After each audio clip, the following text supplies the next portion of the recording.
Digital മാർക്കറ്റിംഗിൽ ഒരുപാട് elements ഉണ്ടെന്നുള്ള കാര്യം നമുക്ക് എല്ലാവർക്കും അറിയാം. ഇപ്പോൾ like social media, Google ads, email marketing, SEO, ഒരുപാട് എലമെൻറ്റ്സ് കൂടിയതാണ് ഡിജിറ്റൽ മാർക്കറ്റിംഗ്. ഇപ്പോൾ നമ്മുടെ ടോപ്പിക് എന്താണെന്ന് വെച്ചാൽ വാട്ട് ഈസ് SEO, അതുപോലെ തന്നെ അതിൻ്റെ ഇമ്പോർട്ടൻസ് എന്തൊക്കെയാണ്, ഇതാണ് മെയിനായിട്ട് നമ്മൾ ഇന്ന് പറയാൻ പോകുന്നത്. ഹായ്, ഞാൻ സൈനുൽ ആബിദ്, ഇവിടെ ഹാരിസൺ കോ അക്കാഡമിയുടെ SEO ഹെഡും അതുപോലെ തന്നെ മെൻറ്ററുമാണ്. SEO എന്ന് പറയുമ്പോൾ ഓർഗാനിക്കായിട്ട് നമ്മുടെ ബിസിനസ്സിനെ ഗൂഗിളിൽ എങ്ങനെ ടോപ്പിലെത്തിക്കാം എന്നാണ് SEO കൊണ്ട് ഉദ്ദേശിക്കുന്നത്. ഇപ്പോൾ ലൈക്ക് നമുക്കിപ്പോൾ ഒരു റെസ്റ്റോറൻറ്റ് ഉണ്ട്, അല്ലെങ്കിൽ നമുക്ക് നമ്മുടെ ക്ലയൻറ്റിന് ഒരു റെസ്റ്റോറൻറ്റ് ഉണ്ട്. സോ നമുക്കിപ്പോൾ ബെസ്റ്റ് റെസ്റ്റോറൻറ്റ്സ് ഇൻ കാലിക്കറ്റ് എന്ന് വിളിക്കുമ്പോൾ നമ്മുടെ ക്ലയൻറ്റിൻ്റെ റെസ്റ്റോറൻറ്റ് ഏറ്റവും ടോപ്പിൽ വരണം. അതിന് വേണ്ടിയിട്ടാണ് നമ്മൾ SEO ചെയ്യുന്നത്. നമ്മുടെ ഗൂഗിളുമായിട്ട് നമ്മുടെ വെബ്സൈറ്റിനെ ഒപ്റ്റിമൈസ് ചെയ്തിട്ട് ഏറ്റവും റെലവെൻ്റ് ആക്കിയിട്ട് കീപ്പ് ചെയ്ത് വെക്കുക. അതിനെയാണ് SEO എന്ന് പറയുന്നത്.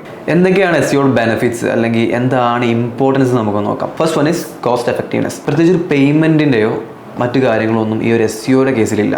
നമുക്ക് ഓർഗാനിക്കലി നമുക്ക് നമ്മുടെ വെബ്സൈറ്റിനെ ഗൂഗിൾ ടോപ്പിലെത്തിക്കാൻ നമുക്ക് പറ്റും. പിന്നെ അതുപോലെ തന്നെ മോർ ട്രാഫിക്. നമുക്ക് ഒരുപാട് ട്രാഫിക് SEO ത്രൂ അല്ലെങ്കിൽ ഗൂഗിൾ ത്രൂ നമുക്ക് ഒരുപാട് ട്രാഫിക് ജനറേറ്റ് ചെയ്യാൻ വേണ്ടി പറ്റും നമ്മുടെ ഈ ഒരു വെബ്സൈറ്റിലോട്ട്. Then visibility, Google visibility. നമുക്ക് നമ്മുടെ വെബ്സൈറ്റിനെ അല്ലെങ്കിൽ നമ്മുടെ കമ്പനീനെ ഗൂഗിളിൽ വിസിബിൾ ആക്കാൻ വേണ്ടി പറ്റും. പിന്നെ അതുപോലെ തന്നെ ഇതൊരു ലോങ് ടേം സ്ട്രാറ്റജിയാണ്. എന്ന് വെച്ചാൽ നമ്മളിപ്പോൾ വൺസ് SEO ചെയ്തിട്ട് നമ്മൾ ഗൂഗിളിൽ ടോപ്പിൽ എത്തിയിട്ടുണ്ട് എന്നുണ്ടെങ്കിൽ കുറച്ച് കാലം നമുക്ക് ആ ഒരു ഫസ്റ്റ് പേജ് അല്ലെങ്കിൽ ടോപ്പിൽ നമുക്ക് കണ്ടിന്യൂറ്റി ഉണ്ടാവും. ബാക്കിയുള്ള ഒരു ആഡ്സ് ചെയ്തിട്ടാണെങ്കിലോ അല്ലെങ്കിൽ മറ്റെന്തെങ്കിലും ചെയ്തിട്ടാണെങ്കിലോ അതിനൊരു വാലിഡിറ്റി ഉണ്ടാവും. ആഡ്സിനൊക്കെ ഒരു വാലിഡിറ്റി ഉണ്ടാവും. ചെയ്തിട്ട് ഗൂഗിൾ ആഡ്സ് ആണെങ്കിലും മറ്റെന്താണെങ്കിലും ഒരു വാലിഡിറ്റി ഉണ്ടാവും. പക്ഷേ SEOക്ക് അങ്ങനെ ഒരു വാലിഡിറ്റി ഇല്ല. നമ്മളിപ്പോൾ ഒരു ജിമ്മിന് പോകുന്ന പോലെയാണ് SEOൻ്റെ കേസ് എന്ന് പറയുന്നത്. വൺസ് നമ്മുടെ ബോഡി ഒന്ന് ഫിറ്റ് ആക്കിയിട്ട് പിന്നെ നമ്മൾ കുറച്ച് കാലം ജിമ്മ് നിർത്തിയാലും നമുക്ക് ആ ഒരു ഫിറ്റ്നസ് എപ്പോഴും ഉണ്ടാവും. അതുപോലെ തന്നെയാണ് SEOയുടെ കേസിലും.